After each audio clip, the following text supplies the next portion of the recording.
racism doesn't look like 1950 anymore. It doesn't look like separate bathrooms. It doesn't look like segregated classrooms. In 2026, this is what it looks like. For generations, women were shamed for trusting themselves, sensing things before they happen, and believing in their own power. No one encouraged them to embrace it until now. Welcome to Trust Yourself.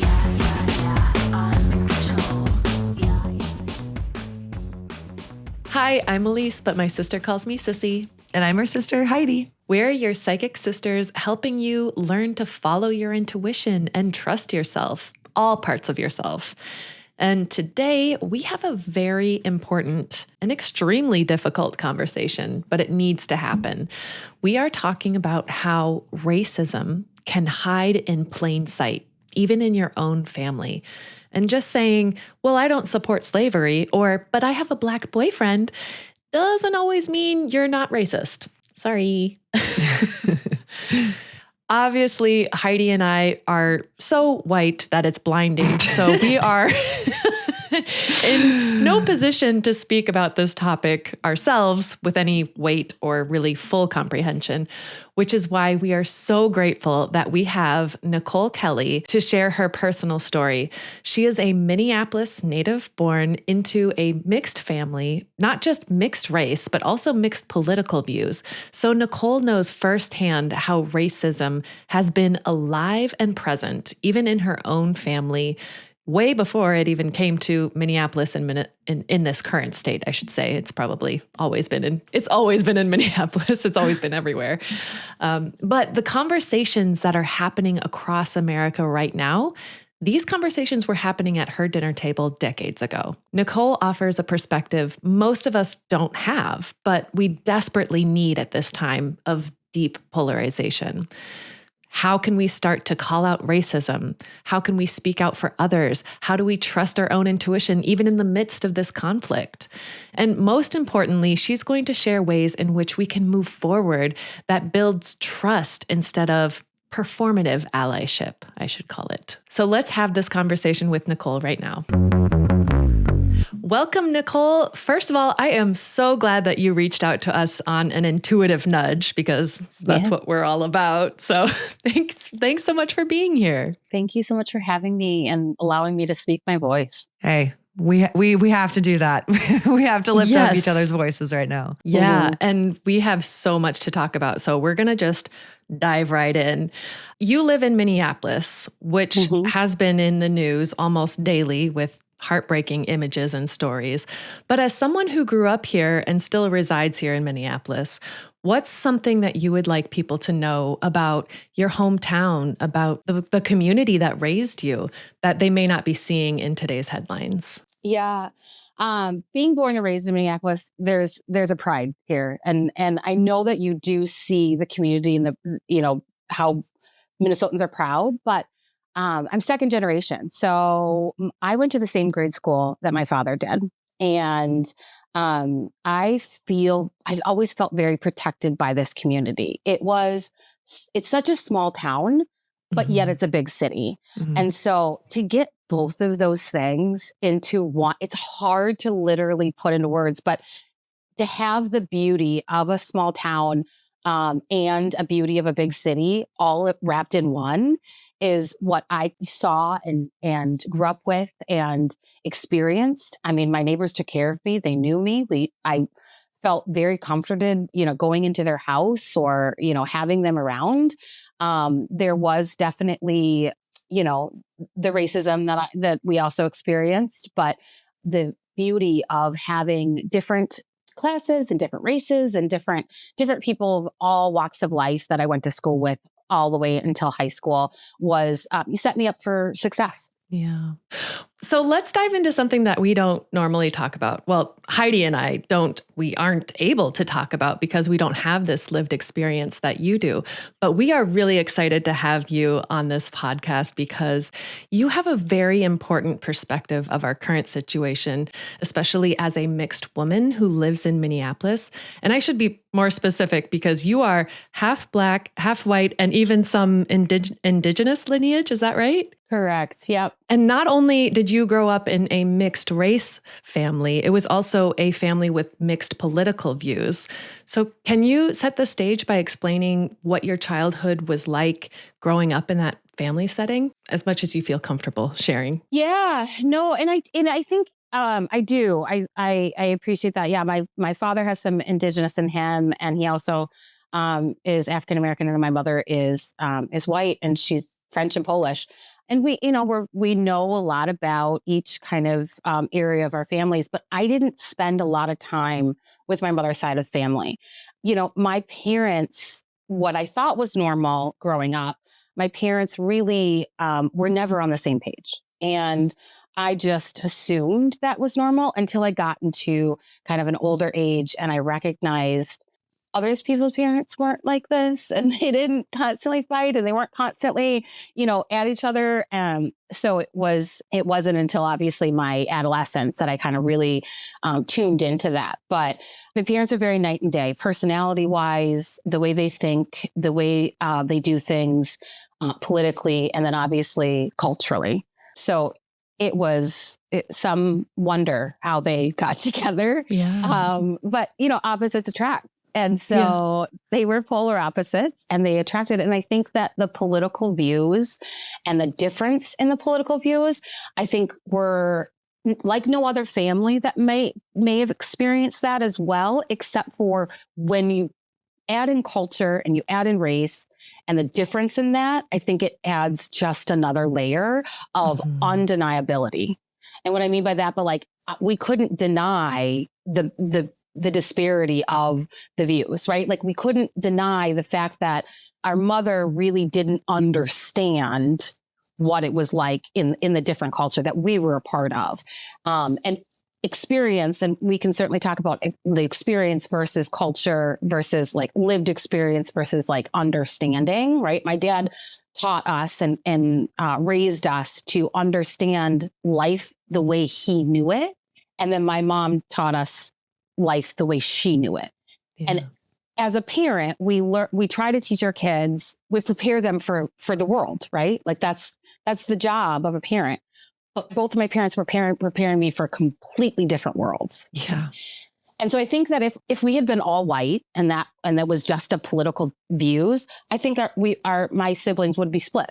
We would be probably, divided. We probably, some probably would lean more Republican or conservative, and some would lean more liberal. And I think that because we're of another race and because we had a different culture and because that means so much to us and we were very part of that culture, we didn't get that. It was very clear to us. It was very obvious to us where how damaging it can be to lean one way on the political views. And obviously now, our world is seeing how damaging it is. Right. Yeah. Well, you mentioned something to Heidi and I earlier that really struck us, that the Civil War really started in your house before it ever showed up in the streets. Can you unpack what that looked like as a kid and how it impacted you? Yeah, definitely. That was those conversations that are happening in the world happened in my household my entire life. I mean, that's all I've known. That's all I've known is I think what was very damaging is my mother constantly dismissed my father because she didn't understand him. She didn't take the time to understand, and she didn't believe that racism was a thing anymore because she wasn't racist. And I think that's what's really important to know, that racism doesn't look like 1950 anymore or 1940 or 1920, whatever.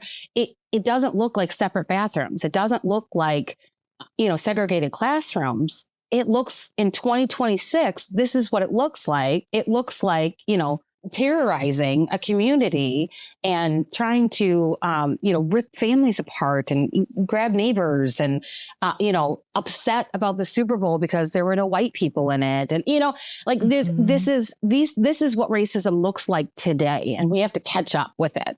We're no longer talking about, 1950. We have to talk about 2026 and what racism actually is. And so I think my mom thought, oh, well, segregation stopped and racism stopped. And that just wasn't a concept to her. So there was a constant fight of my dad, needing to be heard.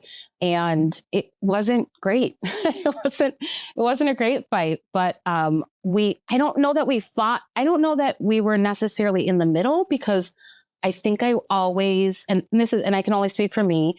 I can't speak for my siblings, but I think I always really believed in my intuition and my gut of what's right. Yeah. I think it allowed me to say, okay, I might land somewhere in the middle here of this argument, but that was okay, because my parents never made us choose a side.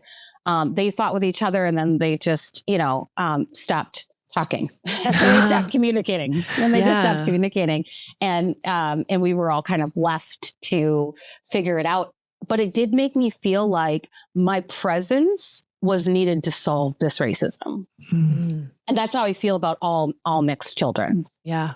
And I can imagine that even if they didn't tell you to pick a side or anything, I can imagine that even as a young kid, you were probably able to pick up on these differences, and you probably had to grow up pretty quickly.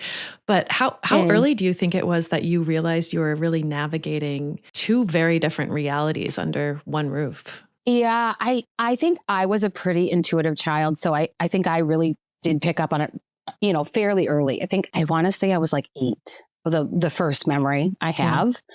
I think when I really kind of understood what race meant and what it meant to me and what I looked like and how people perceived me and how people perceived my family, I think it was a little bit more 10, 11, 12, but it really obviously solidified once I became, figuring myself out and dating. That was the real piece that became, I don't want to say detrimental, but it became harder to understand what this meant. And was it okay? And who am I? And I could date white men, I could date black men, I could date Hispanic men, I could date all of these races, but my dad had his opinion and my mom had her opinion, and it was all kind of where was my opinion? So so that became really challenging. But I think really young years, I was able to really kind of understand that, because I think I was lucky enough to have a father that was very present in my life. And I was lucky enough to have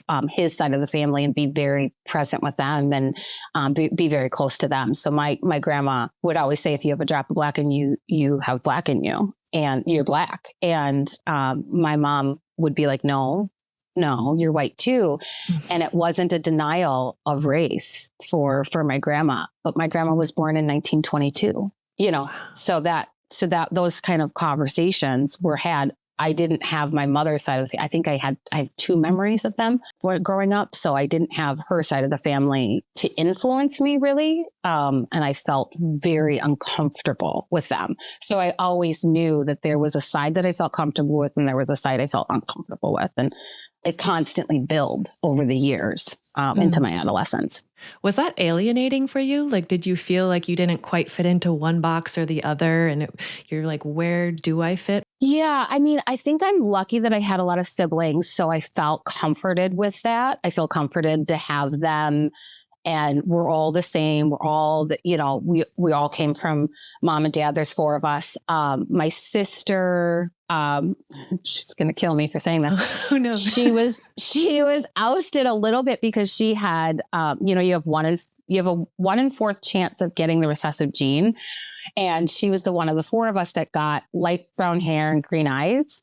And the rest of us have brown hair and brown eyes. So, oh boy. So she got teased a lot. Oh no. So she probably felt a little bit more out of the mix of us 4. But so I think there was a little bit of comfort in that, and having my siblings and having, older brothers, and just my dad very much raising us in the culture of you take care of each other, you focus on each other, and all that kind of stuff. So I think I didn't feel too isolated. I did feel isolated at times. Yeah. In areas, right? Like in my own neighborhood, I did. I don't think that the kids that I grew up with understood how damaging their parents were to my childhood.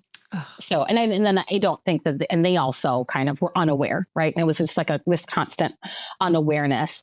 So I still feel somewhat like I'm on an island by myself in the fact of like, am I the only person that understands this? Am I the only person that recognizes this, right? Yeah. And I'm usually the first person to like out it, right? I'm usually the first person to say something. So good. Well, and you did mention earlier about how your mom, even though she has mixed children, would act and think in ways that are racist. And I bet people in your neighborhood as well, the privileged white neighbors may have done the same. Not may, I'm going to say they definitely did the same thing. And I think that's the point you're getting to, is that now, there is still racism, but people are thinking, oh, well, I'm not racist because I don't own slaves. That's not true. Or I'm not racist because I support the fact that everyone can use the same bathroom. Sure. Right. And that I think that's where it's so helpful to have this education and lift up these voices and have these conversations and get into this uncomfortable space, because I've had many conversations with my mom. I mean, we probably butt heads the most. My other siblings were like, okay, like, light up on mom. I'm like, no, I'm not lighting up because it's racist. Like, if it's racist, I'm not lighting up. Like, I'm not like, and I'm consistent with that. Like, if I can talk to my mother that way, then I can, then I can talk to a stranger. I can talk to a friend. I can talk to an old, teenager, an old high school friend, or whatever. Like, I'm consistent. And that, I think that consistency is important. That racism is a deal breaker.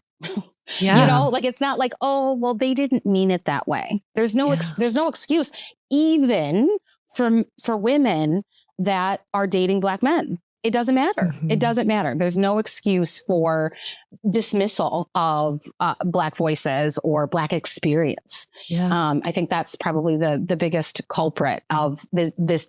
No, you just need to work harder. Yeah. That's not how this works. Exactly. And why do you think it is so hard for people to understand that you can date a Black man, be a white woman, or you can have mixed children and be white, but still be racist? Your actions and words can still be racist. I think that a lot of people are still working with the idea of racism looks like you don't like Black people for the color of their skin.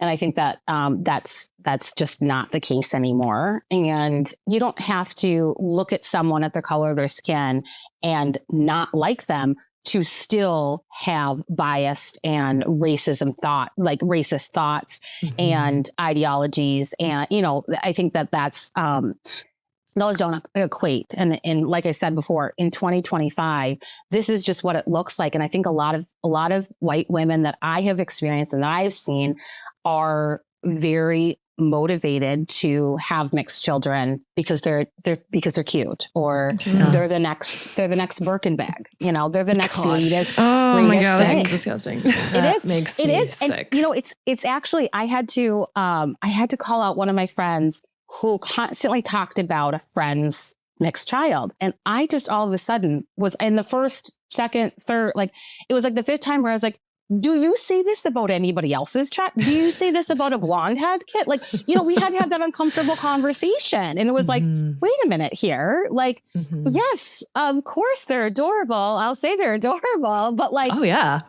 I just want people to get to the point of this kid is cute because they're adorable, or because they're my family, or because they're because they're a child, because they're two, because they're because they're 1 month or whatever. Look at their little nose. And it's not about, oh, look at those curls, which curls are cute, but it doesn't need to be just the latest thing, or something that you carry on your hip. Oh. Oof, yeah. I get the ickies thinking about that, but yeah. I mean, absolutely, they are adorable, but it's not a prize to show off. So it's concerning. It's concerning because then, what are those children learning? And I think a lot of people I know don't have their Black fathers as present in their lives as I did. And so I think when you're raised by a white woman, it's different, right? It's different. I think in my social circles, I'm against the norm of I will out a white woman. I don't care. Like, it's not enough that you just date Black men. That's not enough for me. Yeah. That's not the end of it, because we wouldn't be in this position if that was enough. Right. We wouldn't be here if that was just sufficient enough to say, I'm not racist. And, there it is. I mean, if we want to look at who our president's married to. Oh my God, I was just going to say the same thing. We are on the same wavelength, sissy, but it makes sense. Like, even people who are married to immigrants can still want to say, let's get rid of all the immigrants in this country. That's also, a lot about control too, but it's a whole nother story. Oh my God. Exactly. That's the other podcast we need to do. Yes. I'm assuming you did talk to your mom about these sort of things. When you brought them up, how was it received? Did she get defensive? When you talked about how some of these political decisions impacted you personally and your father, did your mom react a certain way? Her big thing was denial, right? Her big thing was, oh, you just don't understand, or, oh, that's not a thing. No, I don't think that way. I don't believe that way. Not everybody's perfect. Those things. Yeah. And I think that she couldn't grasp the depth. And I'm not a mental health professional, but I will dangerously tote that line of saying, I think that if you haven't explored your own depth, it's difficult to see someone else's. Mm-hmm. If you haven't explored your own oppression, it's difficult to see someone else's.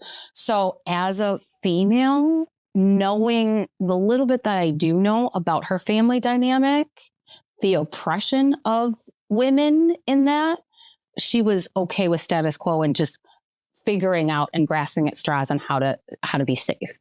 So I carried hard lines with her. There was no praising Trump in my presence. There was no, he did great, or there was no, she pretty much kept her opinions to herself for the most part, because she knew I probably was going to go ballistic if she didn't. And she didn't want that. And she didn't want to upset me. I would try to connect the dots with her, and she just couldn't. Yeah. Mm-hmm. Good for you for setting those boundaries. That's hard to do, especially with your mom. Wow. Well, she was outnumbered too. Well, you got that. So watch out, Mom. You shouldn't have had so many of us. Exactly. She was in the wrong audience. She knew she was in the wrong audience. And we really didn't talk about, we don't talk about politics in our family dynamic, but we talk about everything under the sun but politics. But we're all, she knew that her opinion was kind of, on the out. So she would have some dialogue, and there would be moments where we felt like she would have glimpses, and then it would go back to, well, see, he did this one good thing. Oh, yeah. Mm-hmm. So if you could go back to one of those moments now, say you're, speaking your truth to your mom, what advice might you give to her and others like your mom, other white women like your mom, to stay present and open instead of shutting down or getting nervous, when their identity or their privilege is being challenged? Yeah, I think being curious, right? That constant curiosity, being curious of, well, why do I think this way? Or why is it this way?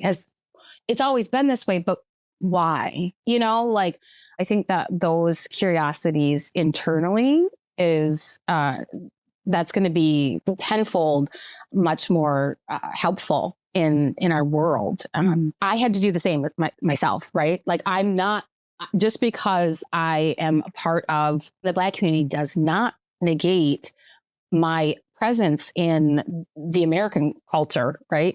Of how we were founded, how we were built.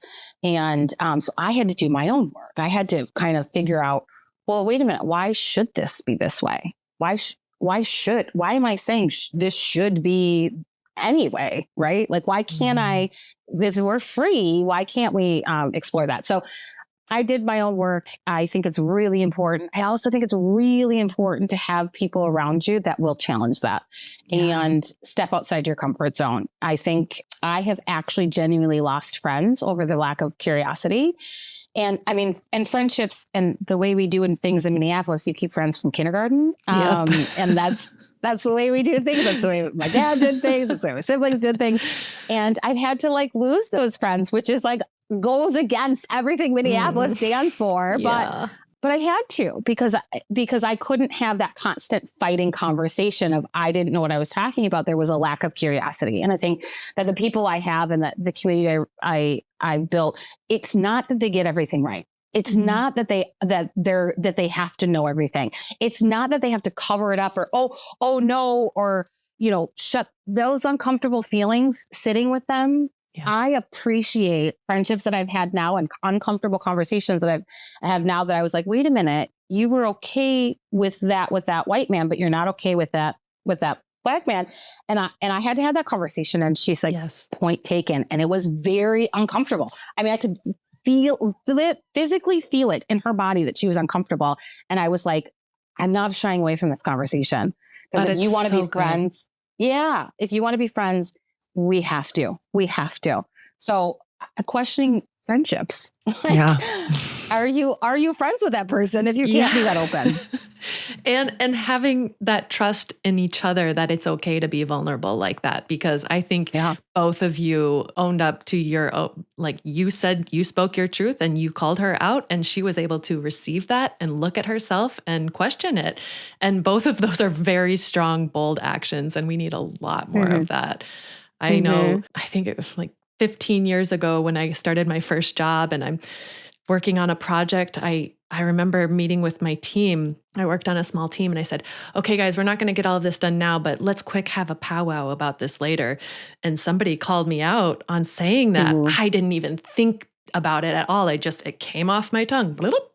And somebody said, Elise, you really shouldn't say that. That's not appropriate. And I was mortified, but so grateful that they called me out. So I never say that. And I continue to call out other people that do it that I've seen. So I think it's really important. And on that subject, I think it's really beautiful that we are seeing a lot of white people or people of privilege right now beginning to question these long-held beliefs and these moments of deconstruction. Yes, they're beautiful, but they're also messy, but they can be sparked by many different things. So, for example, it may be rooted in looking at injustice with a new lens, or maybe it's just rooted in recognizing the impact to your bank account. But either way, they're starting to question, right? So from where you stand, what do you notice about these different entry points into these questionings? How have you been responding to that? I'm definitely of the camp of being happy and welcoming, regardless of what point you are at and where you enter and how you enter into this more awareness. But that's because I've done my work, right? And not everybody has done their own work. And I think that it's important to say that each community has to do their work. It's not just white people have to do work. Now, they do have to carry the heavy lifting, right? Because there is a privilege there. And so then they are in a starting point in this country in a different unique position. But like anything else, if you think about it and this is how I usually try to think about it or try to express it to my friends, is if you think about it as your children fighting, right? If you have your kids fighting and they're fighting about something they cannot see eye to eye, just like the person being hurt has to go through their process of being heard and allowed that space of saying, I'm upset. You acknowledge this. And then, the person that hurt them has to somehow figure out how to apologize authentically, right? Like authentically in their own space. I think that's where it's no different saying, however you feel comfortable, what does that mean for you? Because we're all individuals and you shouldn't do something that's not authentic to you, because I think that the least inauthentic thing is saying, oh, well, I have to call out racism now. And now I have to say, oh, no, you can't say that. And if it's not authentic to you and you don't know why, then we're not having a genuine conversation, or we're not having something that could stick, that has roots, that is in depth. You know what I mean? Like, absolutely. Yeah. Because there's that fear then that, oh, well, what if they just flip back because your roots aren't as exactly deep, you know? Exactly. Like, but and I think that's for the community, you know, from the lens that I see, that is the concern. That is the genuine number one concern. How long will this last? Yeah. If you just came now, how long will this last? When will this go away? And that trust, we have to build trust within all of our communities, and building trust takes a long time. But that long road is how individually do we want to work on ourselves? So well said. Absolutely. I know Black women are often asked to explain injustice to those who benefit from it, which I know is such a burden on you. So I hope I'm not being a burden. I'm not going to try to be a burden. I don't want you to explain it, but rather maybe you could give us something to think about. If there is one message that you would like to get out specifically to white women, regardless of political parties, what would that be? Yeah. First, I want to address, I agree that Black women are exhausted and tired. And this is where I have some privilege in that, right? Like, I am not fully Black, and I experience this world, and I walk out with kind of sometimes a racially ambiguous, sometimes I get a lot of Latina, I get a lot of, oh, I'm not really sure. There's a lot of really racist people that think I'm just Greek, Italian, you know. Oh, gosh. So I've gotten everything under Hawaiian, Asian. I've literally gotten everything under the sun.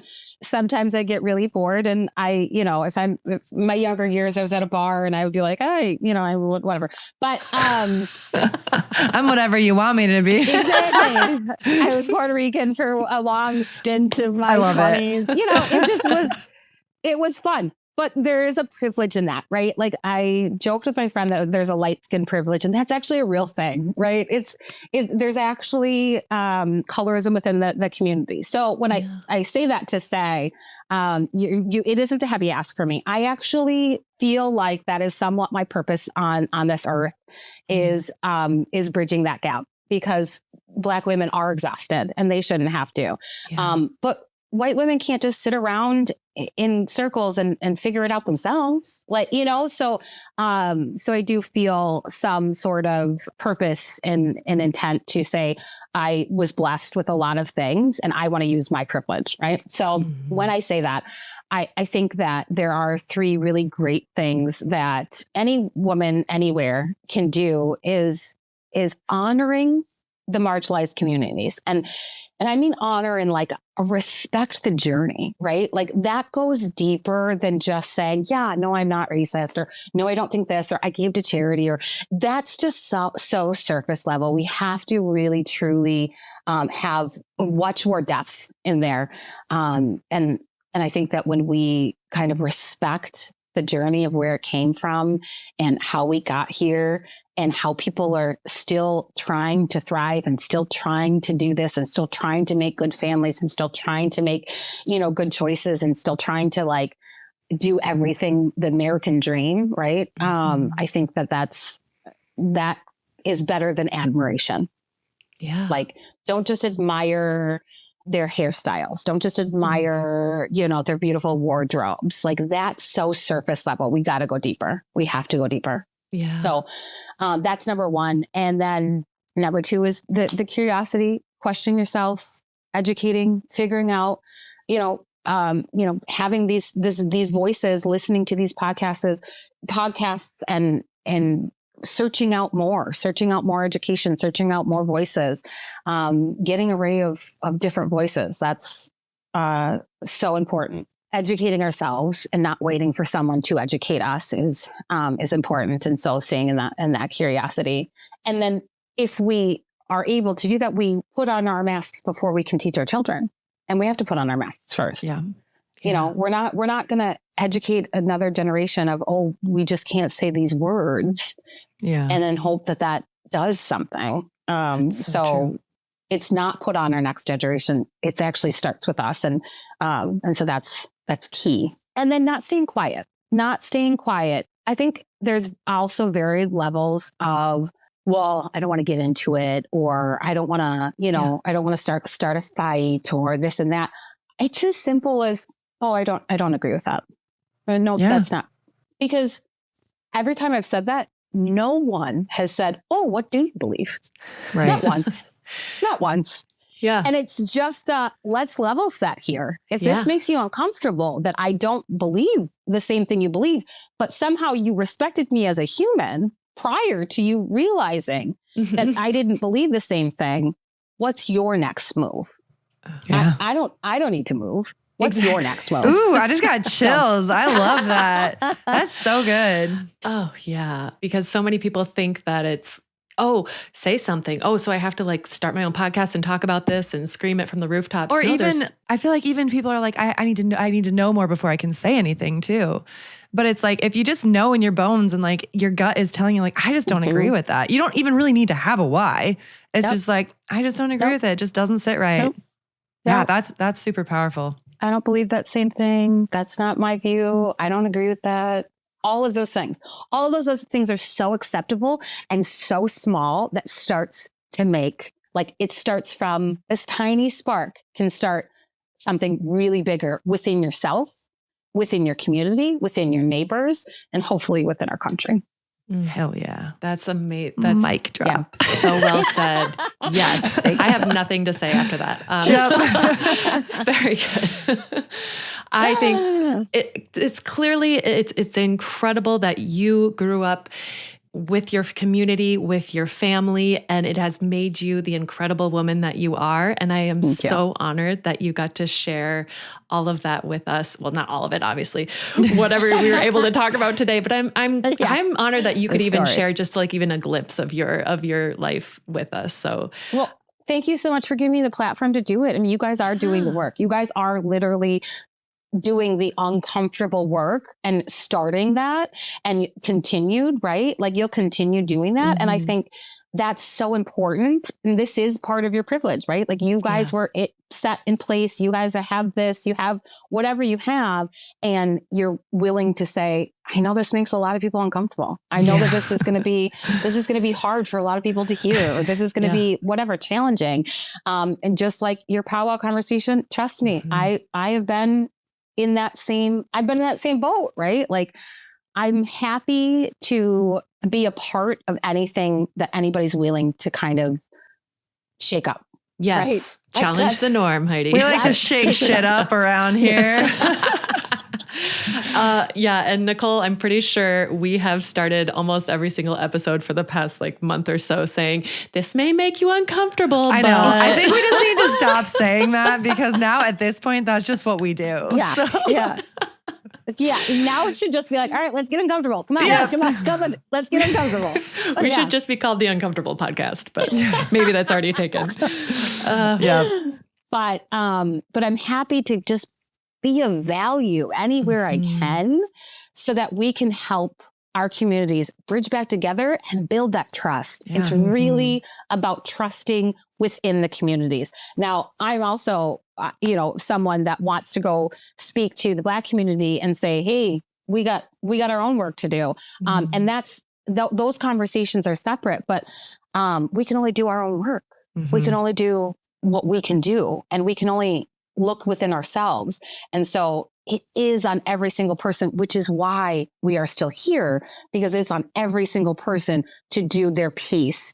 And I want to encourage that. Yes. Thank you, Nicole. Thank you for your honest stories and sharing this beautiful side of Minneapolis that we don't always see. So it's a fabulous city. And I can't wait for the entire world to see the beauty and realize the history will show how amazing this city and also the state, the whole state, right? Is. Hey, if we get the Nobel Peace Prize, maybe your names will be on it. I don't know.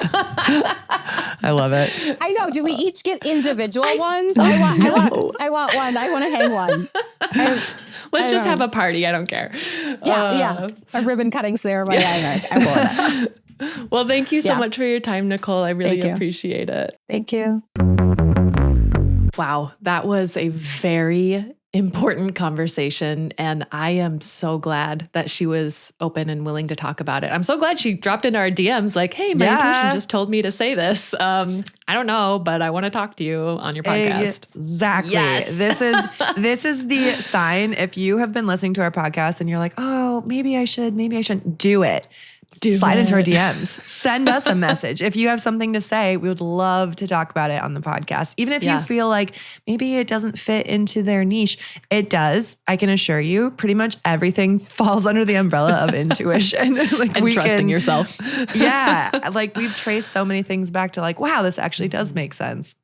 But specifically this conversation, I am so glad that she, having this point of view, she was able to talk about it in ways that don't make people feel very alienated. Just like, yes, you may not see that you are racist, but please just listen. Yeah. I loved her conversation about how we need to honor the marginalized communities beyond admiration. So not just like their style, not their children, not their culture as like an aesthetic. She talked about respecting the journey deeper, like go deeper, understand the history. So many of us just don't have time to do that or think, oh, I know everything I need to know. Oh, it's fine. We're equal now, right?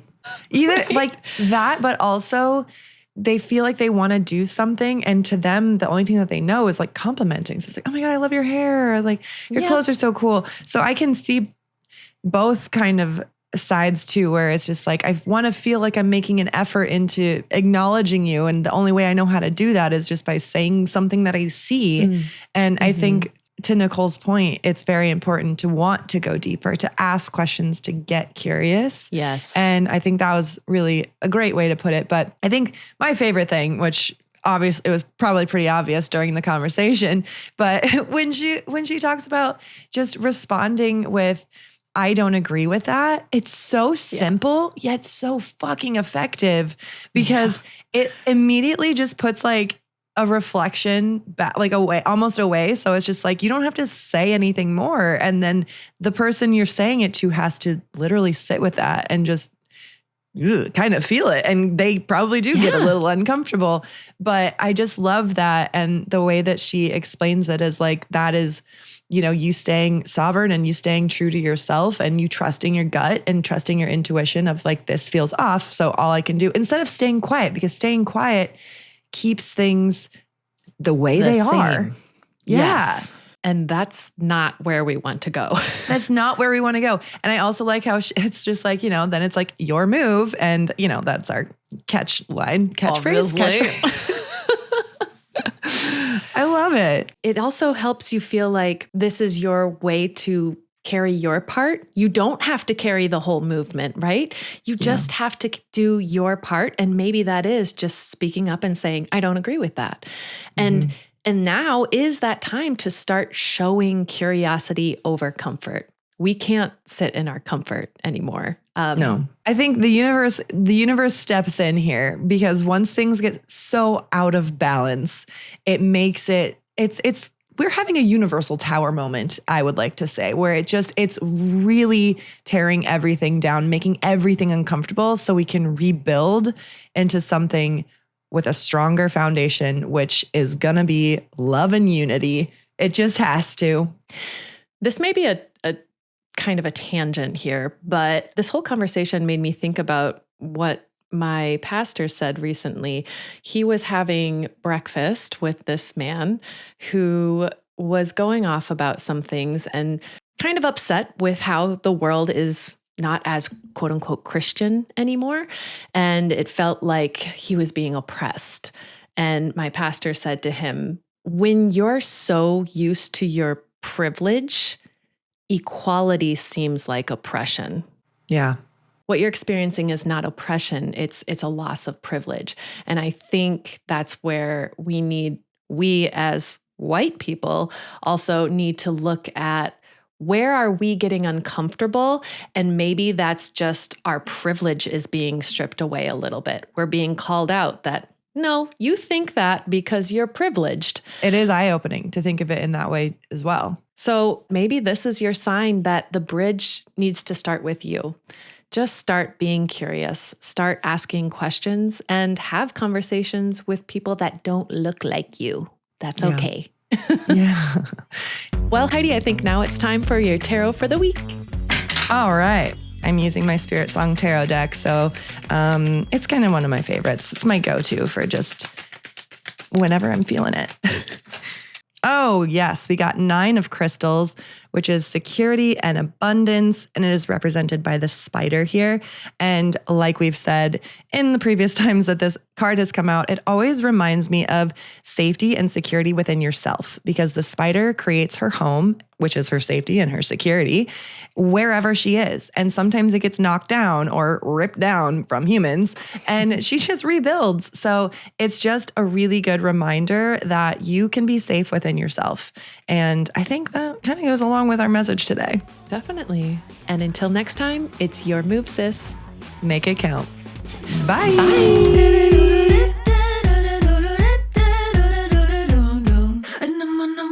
Please come get uncomfortable with us. You won't regret it.